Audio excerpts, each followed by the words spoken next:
Hello YouTube and welcome to this episode of the Godzilla Vlogs, where we talk about anything and everything Godzilla. I'm Adam Nice of AM Productions. Alright, I'm gonna come out and say this. I have no faith in the Monsterverse at all. Does this necessarily have to come from, the people who are now currently working on the Monsterverse? No.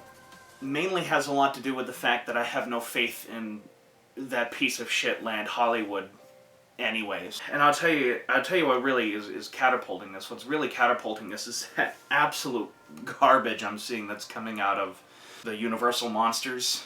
Like the Frankenstein, Dracula, the Wolfman, Creature from the Black Lagoon. That looks like such garbage that I'm like, oh my god, they are probably going to do the same thing to this and to the Monsterverse, which I still hate that name, and let's face it, Kong Skull Island was a complete piece of garbage. I have rewatched it. I've actually rewatched it twice, because, I looked back on that live stream that I did, and I was like, that was pretty damn harsh on the movie, and admittedly, there was also a lot of crap going on in my personal life that I felt like, listening back to it, that I was just taking out a lot of my anger on that film. I tend to do that, but, it's still garbage. I still think Kong Skull Island was just utter crap. But I have no faith in the Monsterverse. But I was asked, what Kaijus would I like to see in the Monsterverse? There's still ways to redeem the Monsterverse, because let's face it, Godzilla 2014 wasn't very well written, and then Kong Skull Island certainly wasn't well written. So we know we got Kong, we know we have Godzilla, we know we have those skull crusher crawler thingies that should have been Mutos. We have the Mutos themselves, and now we have Rodan, Mothra, and King Ghidorah. That's a given. We know all that crap, and so on and so forth. Godzilla and Kong are most likely going to fight King Ghidorah in an ultimate battle, like in Batman v Superman, which that could be really cool. If you give them a good reason why suddenly they would join teams and so on and so forth, that, they combine strengths to bring down King Ghidorah, and that would actually be very much so in character with what originally happened with King Ghidorah. Godzilla alone could not take down King Ghidorah, at least in the Showa era. Let me just make that clear, at least in the Showa era. Godzilla alone could not take down King Ghidorah, so Mothra alone couldn't take down King Ghidorah, neither could Rodan, and so they all combine together to fight King Ghidorah. If they do something similar to Monsterverse, where it's like, something happens where Godzilla and Kong, I hope it's not Mothra, for some reason team together and fight King Ghidorah, that would be really cool and rather in spirit of things. However, I'm not sure what they're going to do with Mothra and Rodan. I'm not. Perhaps they will be in Godzilla 2, or this next one that's coming out. Maybe. How will they play into the whole thing? I have no idea. Perhaps Mothra will be a buffer between Godzilla and Rodan.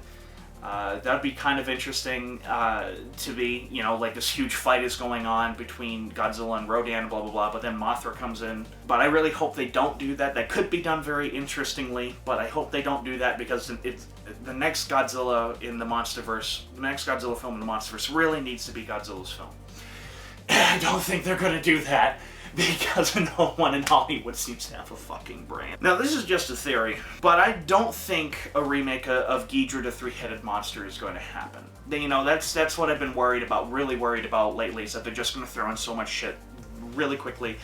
That fear just kind of got dashed into oblivion just by judging by everything that's kind of going on right now. And I do think that this is a good thing. Godzilla 2, as I just said, needs to be Godzilla-focused. It needs to be just like Godzilla vs. King Ghidorah was.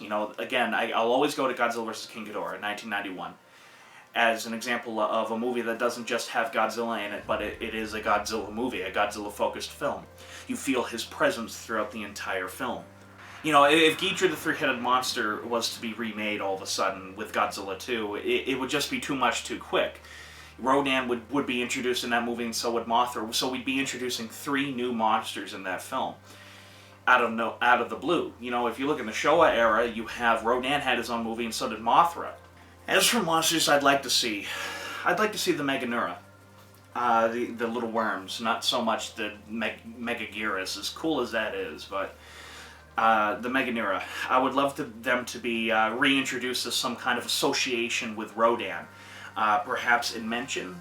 It doesn't necessarily need to be in the movie itself, but perhaps in mention that these were a great food source for the Rodan. That'd be a nice little reference that I'd like. Anguirus seems like a practical choice for more grounded kaiju straight from Toho.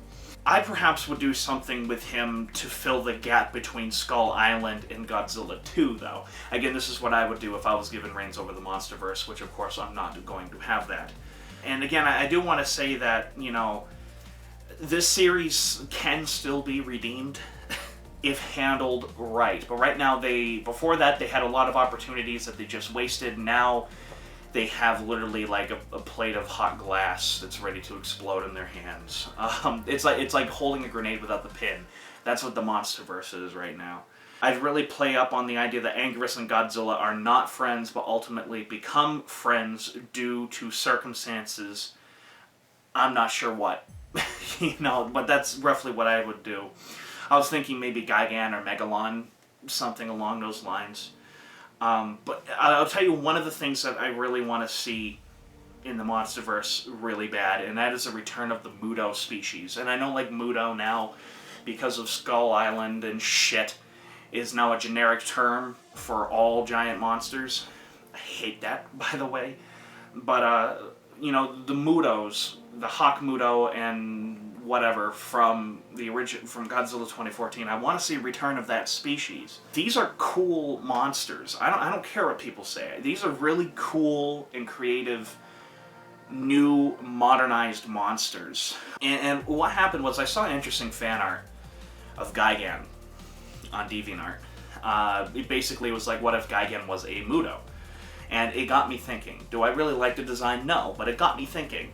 I was like, Gigan could actually work as a branch off of the Muto species. And I was like, oh, that'd be kind of cool. It would also ground sort of his outlandish style a little more, because let's face it, out of all the monsters to appear in, you know, the Godzilla universe, all the monsters to be created by Toho, I think Gigan probably tops the rank of the most outlandish. Megalon's right underneath it.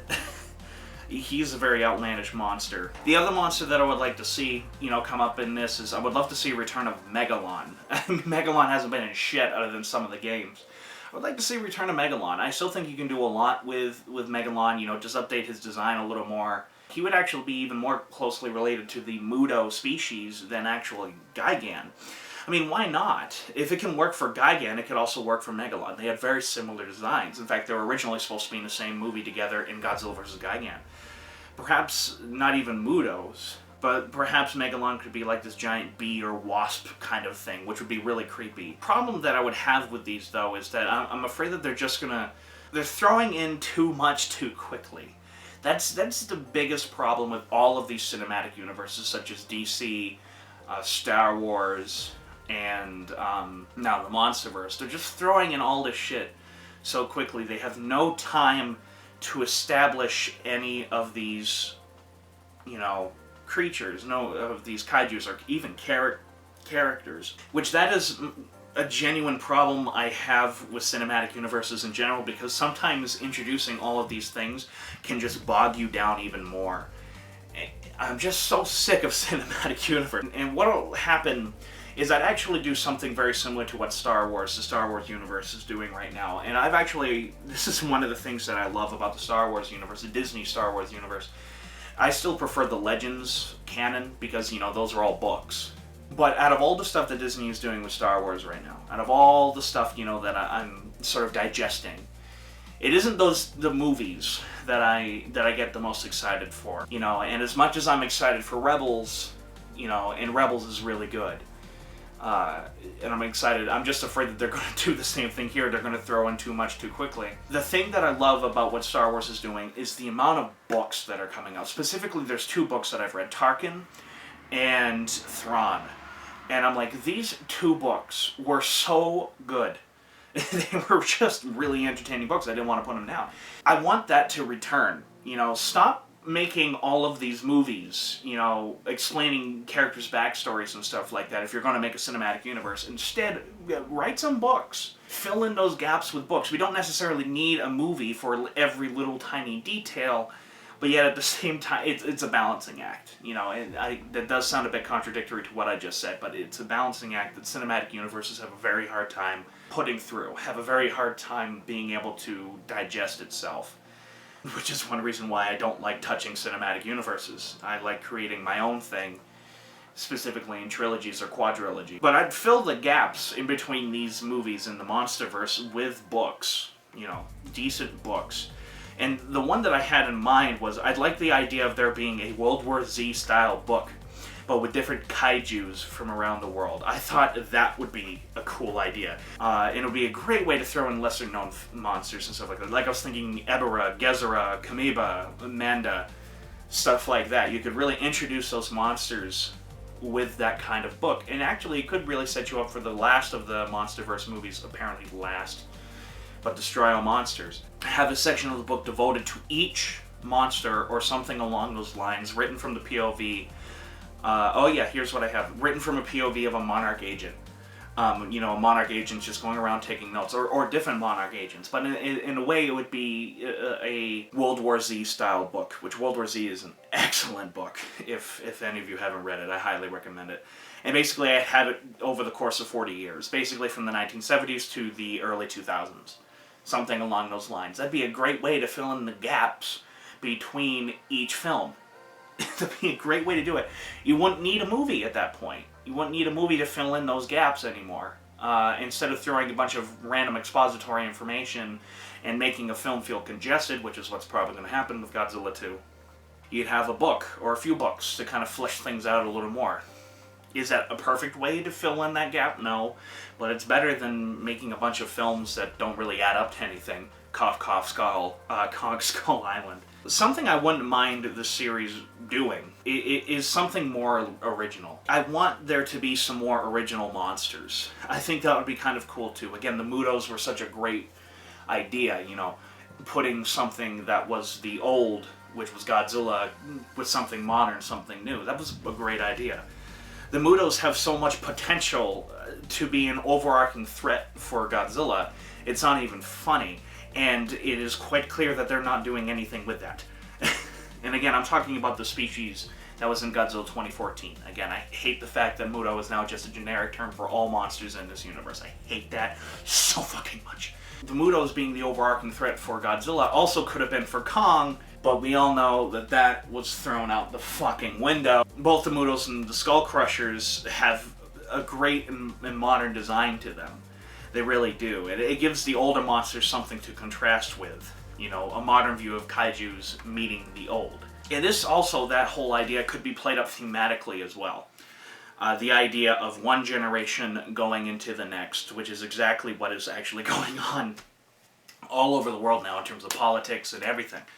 It'd be a great general universal theme in these films. You know, first, you know, in Godzilla 2014, we had Ford and his father, played by Bryan Cranston. Was that handled? Well, no, but, you know, it was still there.